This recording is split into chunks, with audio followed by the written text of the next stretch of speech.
हर कहानी में कुछ ऐसे लोग होते हैं जिनके बिना वो कहानी कभी पूरी नहीं हो सकती। और मेरी कहानी में वो थी भरणी। जब मैंने अपने परिवार को खो दिया, जब मेरी दुनिया मेरे सामने उजड़ गई, जब मुझे मिट्टी के नीचे दफना दिया गया, जब मेरे पास कोई नहीं बचा था, तब एक इंसान था जो मेरे साथ खड़ा था।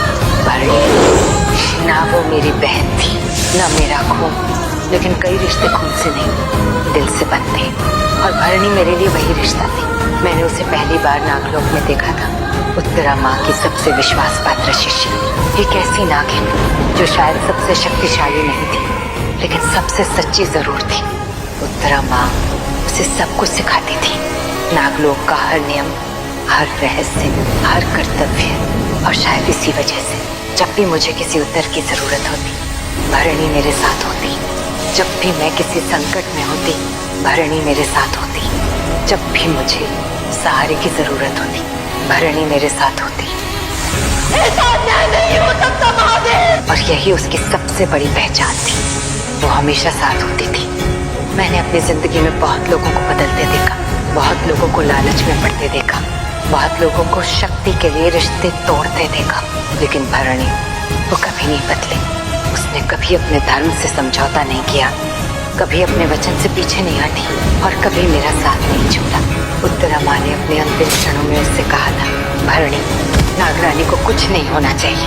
और शायद उसी दिन उसने अपना पूरा जीवन उसे एक वचन को समर्पित कर दिया। मैंने उसे अपने लिए लड़ते देखा। नगीना नहीं, नागिन। वो जिंदा है, वो लौटेगी और महाकाल की तरह तेरा काल बनकर आएगी। अपने लिए खतरे उठाते देखा, अपने लिए गलत समझे जाते देखा, लेकिन मैंने उसे कभी शिकायत करते नहीं देखा। कई बार मैंने भी उसे गलत समझा, कई बार मुझे लगा कि शायद वो गलत है, लेकिन हर बार सच मेरे सामने झुक गया, क्योंकि भरणी का इरादा कभी गलत था ही नहीं।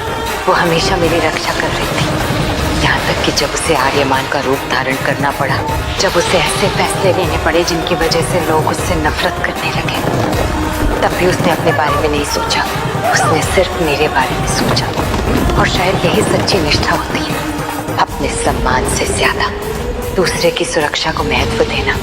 लेकिन भरणी सिर्फ एक रक्षक नहीं थी, उसका भी एक दिल था, उसकी भी अपनी खुशियां थी, उसकी भी अपनी कहानी थी, और उस कहानी का नाम था प्रथम।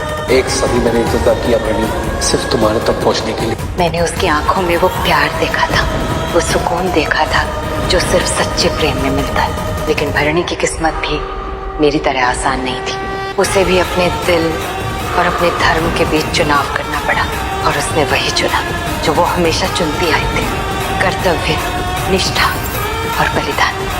फिर वो दिन आया जिस दिन मुझे समझ आया कि मैं भरणी के लिए क्या थी, क्योंकि उस दिन उसने अपनी जान दे दी मेरे लिए, मेरी लड़ाई के लिए, मेरे भविष्य के लिए। उस पल मैंने सिर्फ अपनी साथी नहीं खोई थी, मैंने अपनी बहन खो दी थी, मैंने अपना परिवार खो दिया था, लेकिन मरने के बाद भी भरणी नहीं बदली। उसके अंतिम शब्द, कोई भूल चूक हुई हो तो माफ कर देना। वो अपने बारे में नहीं सोच रही थी, वो मेरे बारे में सोच रही थी। और शायद यही वजह है कि आज भी जब लोग मेरी कहानी याद करते हैं, तो मुझे उम्मीद है कि वो भरणी को भी याद करेंगे, क्योंकि मेरी जीत में जितना हिस्सा मेरा था, उतना ही उसका भी था। अगर मैंने अपना धर्म निभाया तो उसने अपनी निष्ठा निभाई, अगर मैंने युद्ध लड़ा तो उसने हर युद्ध में मेरा साथ दिया। अगर मैं नागरानी थी तो वो मेरी सबसे बड़ी शक्ति थी। मैं अनंता हूँ, और अगर कोई मुझसे पूछे कि भरणी कौन थी, तो मैं सिर्फ इतना कहूंगी, जब पूरी दुनिया बदल रही थी, तब एक इंसान था जिसने कभी मेरा साथ नहीं छोड़ा, और उसका नाम था भरणी